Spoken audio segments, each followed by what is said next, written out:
How's it going, everybody? It's Kyle here with Laser Method. How y'all doing?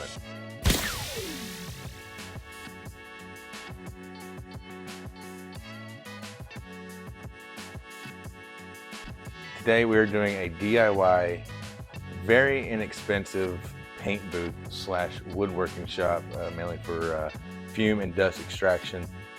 Very cheap, very inexpensive, very quick. That probably won't take me here, but 10-20 minutes at most, maybe. We'll see. So if you're really looking to do a budget paint booth that just, you want to kind of keep the fumes and the overspray and the dust down and contained to one area, then you're going to want to follow these steps that I'm getting ready to do. We're down here in my basement. This is probably the best place to do it, being as we've got cold weather going on right now. I can't really go out and spray these things with paint out in the cold. They'll never set up, never dry correctly. So all we're going to need today to do this is we're going to need a drill. We're going to need at least 3 to 4 5x7 tarps. You can go bigger if you like. 5x7 seems to work for me with my 6-foot 10-inch ceiling here, and then some handy dandy zip ties. Get some thick ones just to be on the safe side so they hold up a little bit, and then some wood screws. All you're going to need to make this project work and work best. And you can even make it to where you can take this thing up and down. If you want to take it down for a period of time with the screws, the eyelets will allow that for you to slide it right off. So stay tuned. We're going to do a time lapse of the build, and then we'll come back. And then we're also going to do a small little workbench stool to put your products on that you can spray them on. And then also later down the road in the next couple of days, we will be putting in a 4-inch exhaust fan. I don't have it here, waiting on it to get from Amazon. Right now, holiday shipping, even though it's post-holidays, shipping is still a little delayed, so it's taking a little time to get that in. But we will be putting in a 4-inch exhaust duct. Oh.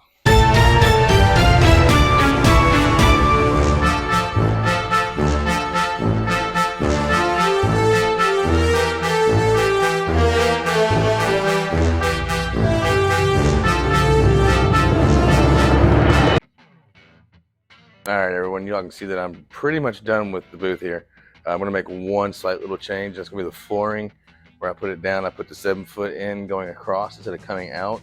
I wasn't sure how I wanted to do that exactly, but now that it's done, I'm gonna switch that real quick, easy change. Won't take me just a minute to cut the zip ties and whatnot. So the reason for the zip ties, though, a little shaky there. The reason for the zip ties is that way it ties the floor and the walls together. What you can do at that point is throw some duct tape there on the seam and kind of help seal it off a little bit to make it a little more sealed off. I probably will do that myself, so I would definitely consider that. Now, this is nowhere near airtight, obviously. I mean, you can see there's daylight coming through. So I only do this just to keep the overspray down, and like when I do any kind of woodworking, keep the sawdust contained to this area. Now we will have a exhaust going out. It's going to tie up with the exhaust for the dryer. I'm going to get a Y pipe put in there, and then I got that 4-inch fan going to come down there in that corner. Now I can set this up to where I either enter in through the front here, which I probably won't. I'll probably zip tie that shut. And then I can also make it to where I can come in the backside here, because it's obviously going to be wide open. Like I said, it's just to containment. It's nothing for complete ventilation or to keep any kind of major fumes out. The exhaust is going to help with that somewhat, but it's not going to be enough. So we're going to continue on. We're going to finish up here. I'll be done, and then we're going to continue to build a little bench. Nothing major at all, just to kind of help. So that way, whenever we got to paint stuff, we can set it on there, have a little tabletop to put it on. So back with you in just a moment. All right, guys, we're back, and we got it set up pretty good. So this is going to be the back side, obviously, where the light is. I want to work right over top of the light. So it's actually looking really good for being a budget build. I mean, I think I maybe have $15, $16 into this. $3 tarps from Harbor Freight. Zip ties from Harbor Freight for like $1.60. and the screws, I had just some extra wood screws laying around, so not bad for, you know, less than 20 bucks to build a nice little booth to be able to spray in, not have to worry about getting the floors all painted on, worry about overspraying the rest of my items here in my basement. There will be a small investment for the fan. That's $20 roughly, give or take. I have to look again. So, but other than that, I mean, hell, under 20 bucks, and I got me a paint booth. I don't have to disturb nobody, and I don't have to ruin anything. So, we're gonna get ready to build a table real quick to put in here.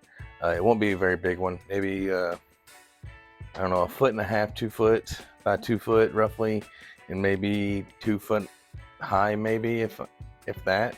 I'm just going to build something really small, just that way I can be able to put like my cups on and spray them and whatnot, not to do it down on the ground or get on my knees. So back in just a few.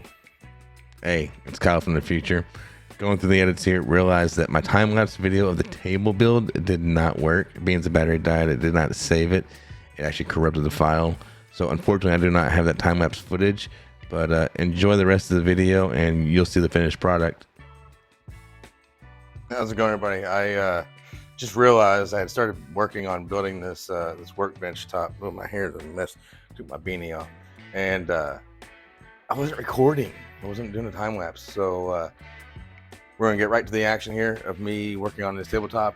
We did find some wood here. Show you all. Got a little bit here. The wood that you see on this little workbench table right now, the top is from an enclosure I made for 3D printers last year, earlier this year, that I ended up taking apart and not using an enclosure. And then there's some 2x4s there that were used to make target stands for target practice for my AR. But so we're gonna take this wood that we've got here, we're gonna cut it down to size and build this little 2x2 by probably 2 foot tall, roughly 2.5 foot tall workbench, so that way we can have a place to paint our stuff. All right, enjoy the action. All right, guys, we're getting ready to do the cutting now. We got everything labeled and marked, everything that we're gonna need to make this thing. We did go ahead, or I'm went ahead and made a change to the table. Instead of it being 2 foot tall, while I am short, 5'7", 2 foot tall was just too short. I didn't want to lean over all the time, so I did bump it to 3 foot.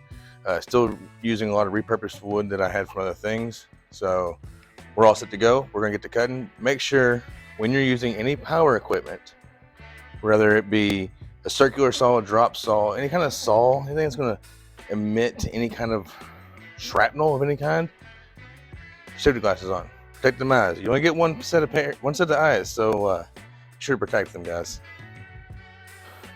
Well, we're done finally. Went through 3 drill batteries. The time lapse died at some point. I don't even know when it died, so I don't know how much the time lapse even got. But the table is finally complete. So when you're watching the time lapse, whenever it stops abruptly, you know why the battery died. And apparently, I was not paying attention to wasn't even plugged in. Normally, I have it plugged in. It's all right, my fault. But here she is. She's all done. Not the prettiest thing, and not the best thing in the world, but I tell you what, it will do the job. It will get it done. So I'm gonna get ready to put it inside here and get the table set up. When we do, I'll bring you back and we will take a look at it, how it's set up, and how we're gonna, I guess, route this 4-inch exhaust. So back in a moment. All right, guys, we're ready to put this thing inside the booth. So we're gonna clean up our mess right here real quick, get these things out of our way, and get it put in place.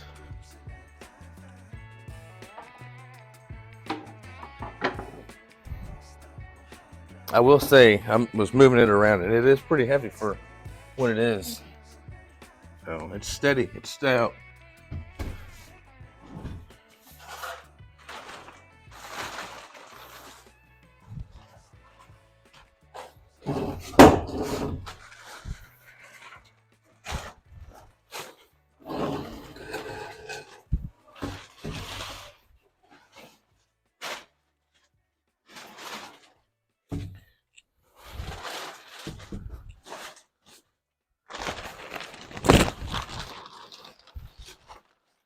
All right, that was not as pretty as I would like it to have been, but it's in there, guys.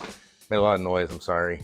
But caution, earplugs you might be, or headphones, you might want to turn the volume down. A little late now to warn you, right? All right, let's take a peek of it inside the booth here. I think it turned out pretty good.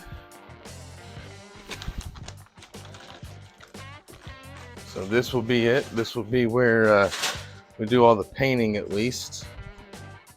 So I'm pretty happy with it.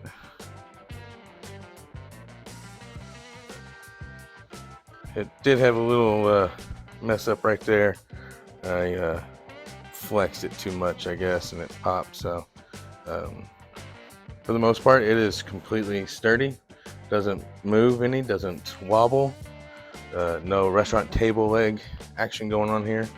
So really pleased with it, really happy.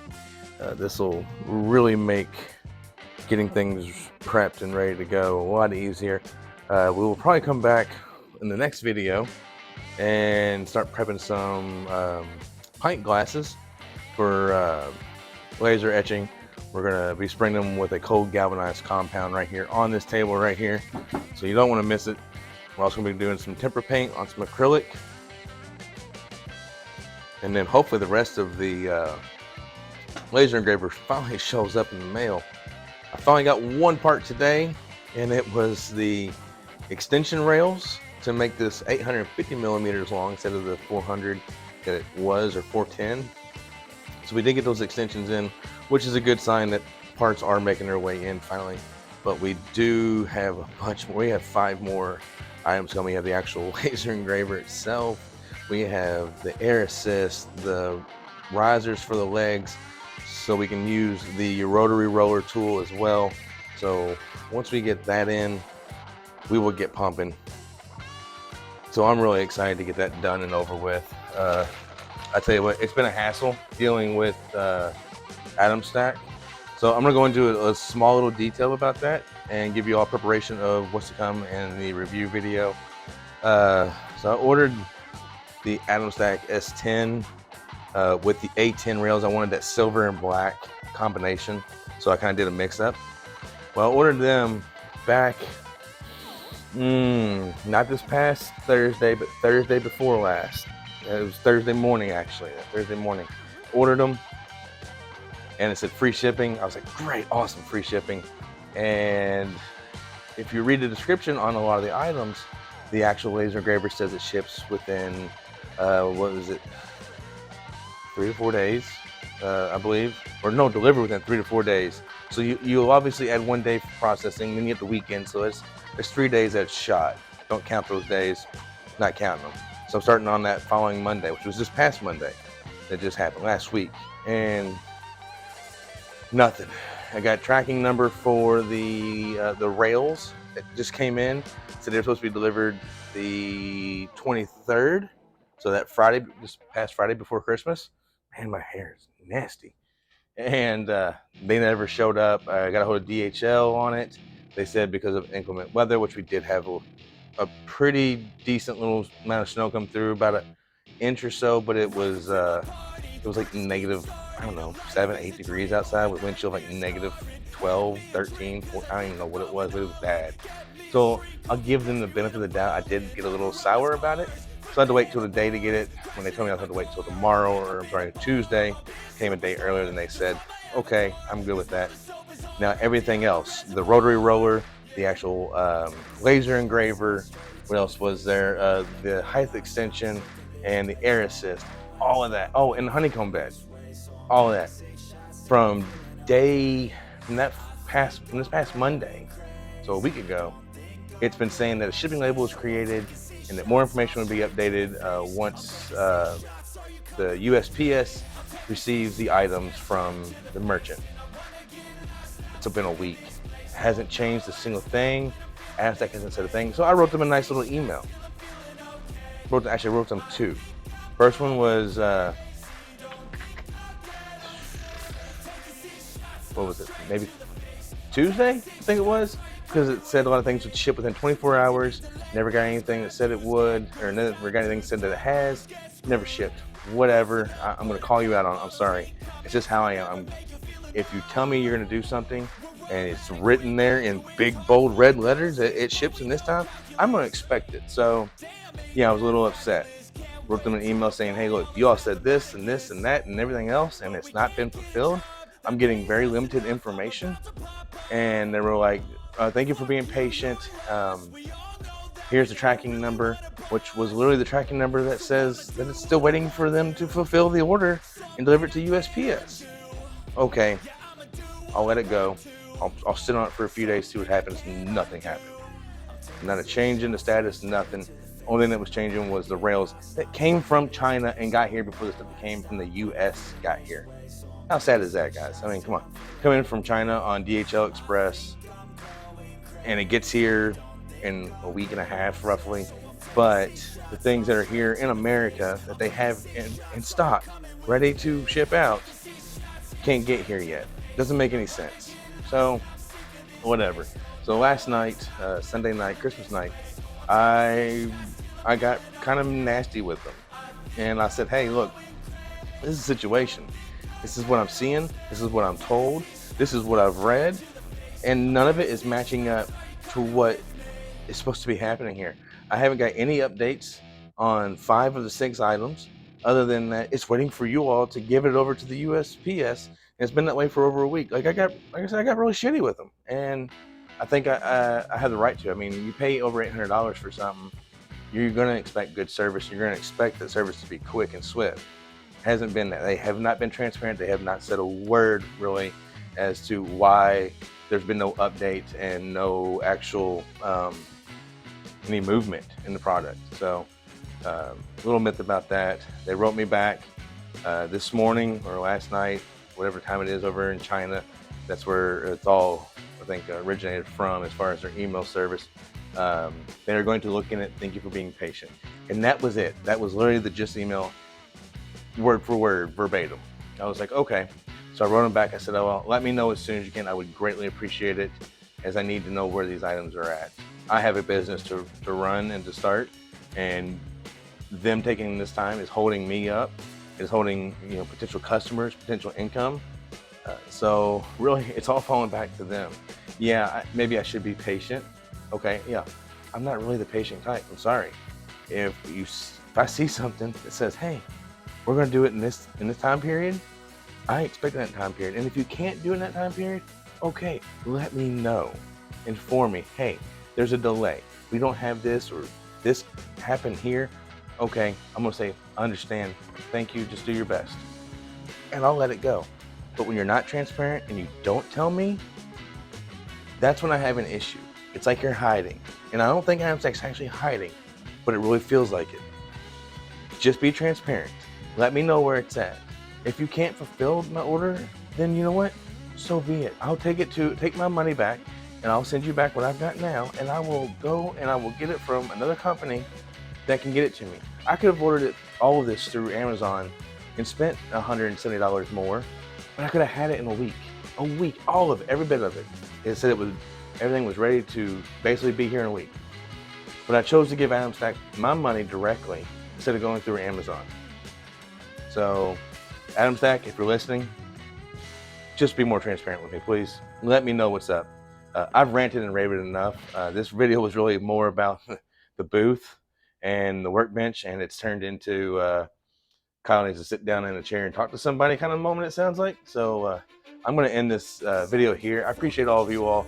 Remember to check out the Etsy store at supremecustomprinting.com. Check out our merch, or not really our merch, but our items there. We will be adding laser engraving items once this laser engraver gets here. The ball's in your court, Atomstack. So with everyone else, I appreciate you all. Be sure to go ahead and hit that subscribe button down there. Greatly appreciate it. Definitely helps the YouTube channel out to grow, to get more eyes on the channel, get more of a bigger community. If we can build this community up, we are going to build a Discord for this channel. So, and we're also going to possibly be collaborating with some other YouTubers as well.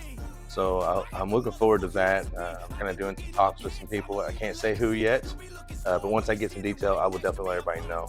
But with that, guys, it's been great. It's been wonderful. Everyone, if I don't see y'all before the New Year's, Happy New Year's. See ya.